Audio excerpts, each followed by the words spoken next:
waxaan doonayaa halkan inaan maanta idinkula wadaago kalfadhi aan caadi ahayn oo madaxweynaha jamhuuriyadda Soomaaliland isugu yeedhay golaha wasiirada go'aamadii ka soo baxay inaan halkan idinka akhriyo. golaha wasiirada jamhuuriyadda Soomaaliland oo isugu yimid shir aan caadi ahayn waxa ay si kulul u dhaleecaynayaan falagelinta ay dawladda Soomaaliya muddooyinkii u dambeeyay ka wado deegaano dhul ahaan iyo taariikh ahaanba ka mid ah jamhuuriyadda Soomaaliland oo ay ka mid yahay bariga gobolka Sool. shirkan oo uu gudoominayay madaxweynaha jamhuuriyadda Soomaaliland mudane Cabdiraxmaan Maxamed Cabdilaahi Cirro dood iyo falanqayn kadib waxa uu cadaynayaa kow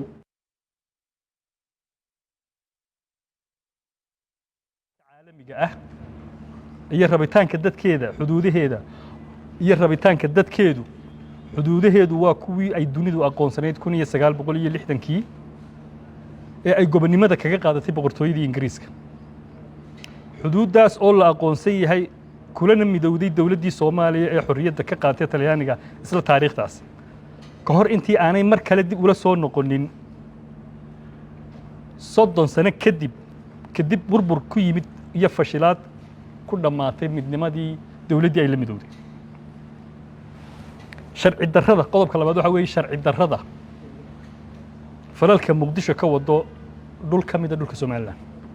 xukuumadda Muqdisho iyada oo si cad ugu fashilantay gudashada waajibaadka ka saaran dib u dhiska iyo nabadeynta gudaheeda waxa ay hadda raadinaysaa gabood siyaasadeed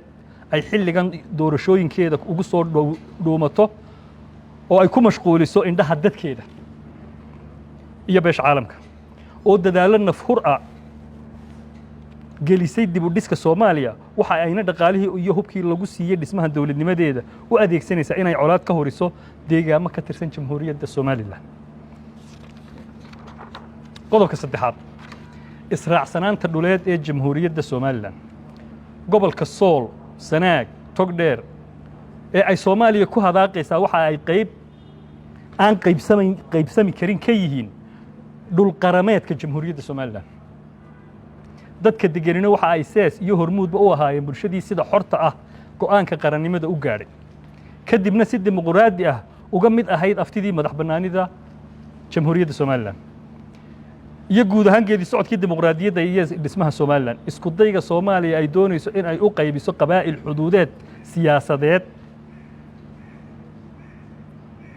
waa bilowga colaad qabiil oo ay ka dhex abuurayso bulshada ku dhaqan jamhuuriyadda Soomaaliland. qodobka afraad nabadda jamhuuriyadda Soomaaliland oo tiirarka ay ku dhisan tahay ay ka mid yihiin xasiloonida gudaheeda iyo nabad kula noolaanshaha dariskeeda waxa ka go'an in dadkeeda deegaanadeeda Soolbari ay la gasho wada hadal lagu raadinayo xal nabadeed oo lagu soo afjaro colaadaha iyo tabashada ka jirta magaalada Laascaanood iyo guud ahaan bariga Sool. sidaa oo kale waxa ay horumar fiican ka gaadhay nabadda dadka walaalaha ah ee gobolka Sanaag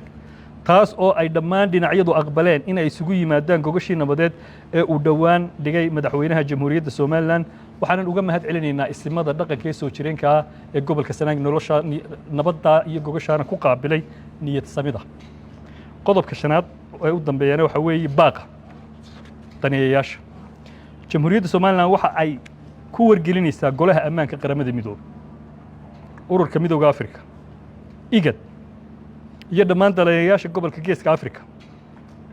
iyo guud ahaan beesha caalamka in cunaqabatayntii hubka ee ay Soomaaliya ka qaadeen sababtay inay hesho hub ay u adeegsato dagaalo siyaasadaysan oo lagu wiiqayo nabadda iyo isla markaana ay jiraan khataro hubkani ugu gacan geli karo kooxaha xagjirka ah. ugu dambeyntii difaaca qarannimada Soomaaliland inkasta oo Soomaaliland kaalin muuqata ka qaadato nabadda iyo xasiloonida gobolka